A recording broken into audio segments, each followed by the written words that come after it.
25 వసంతాల బీఆర్ఎస్ పండుగకు ఆ పార్టీ శ్రేణులు సిద్ధమవుతున్నారు. మహబూబ్ నగర్ జిల్లా దేవరకద్ర నియోజకవర్గంలో బీఆర్ఎస్ సన్నాహక సమావేశానికి మాజీ ఎమ్మెల్యే ఆల వెంకటేశ్వర్ రెడ్డి హాజరై కార్యకర్తలకు దిశానిర్దేశం చేశారు. ప్రతినిత్యం బీఆర్ఎస్ పార్టీ ప్రజల కోసమే పోరాడుతుందని ఆల వెంకటేశ్వర్ రెడ్డి స్పష్టం చేశారు. 14 ఏళ్ల పోరాటంలో 10 ఏళ్ల పాలనలో బీఆర్ఎస్ తెలంగాణ అభివృద్ధి కోసమే పాటుపడిందన్నారు.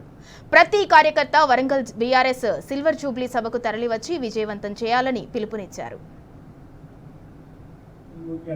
సందర్భంగా ఈ నెల 21వ తారీఖు నాడు వరంగల్లో నిర్వహించబోయే బీఆర్ఎస్ పార్టీ రజతోత్సవ ఉత్సవాలకి మన దేవరకద్ర నియోజకవర్గానికి వెళ్ళి ప్రతి గ్రామం నుండి కూడా ఒక పండుగ వాతావరణంలో మనమందరం బయలుదేరడానికి సంబంధించిన కార్యాచరణకు సంబంధించి ఈరోజు ముఖ్య నాయకుల సమావేశం, నియోజకవర్గానికి సంబంధించిన ముఖ్య నాయకుల సమావేశం ఈరోజు ఏర్పాటు చేసుకోవడం జరిగింది.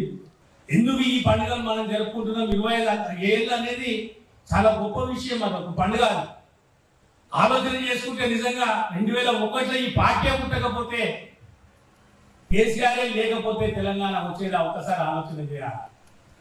అసలు కేసీఆర్ లేకుండా తెలంగాణ రాకుండా ఉంటే గత 10 సంవత్సరాల కాలంలో ఇంత ఈ రాష్ట్రం, మన కాన్స్టిట్యున్సీ ఇంత గొప్పగా అభివృద్ధి చెందేది ఆలోచన చేసుకోవాలి. అందుకే ఒక జిద్దు మీద మనం